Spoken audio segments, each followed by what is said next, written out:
Seydina Muhammad rasulullah. Caa muy xeet. sol par douce bi la wala borom veste bi garawaat bi yow. yow booba woyul dama lay rey. nañ ne police du kuréel la. sa biir wax nga kan moo àgg ci sa kaw. ku violé dañ la war a tëj. mais ku rey nit ñu war a rey. kii dañ ko war a yóbbu à la fourrière. parce que bi ma ko gisee mu ñami si la xam ne moom moo ko def. bu ma ko diagnostiqué xoolaat ko lii buñ ko yóbbu woon à la doctorat. bon du ko réelal. jël foofu bu la defee ne jël na sa damaa yi taxaw takk leen. reste tranquille. sangu seet xanaa du yéene. boo ci génnee yéene lu ci des. boo wutee ndox mu laab tay laabat.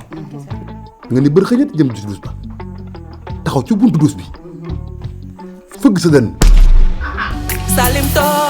Mercredi à 21h sur ITV et sur la chaîne YouTube de Crystal Vision.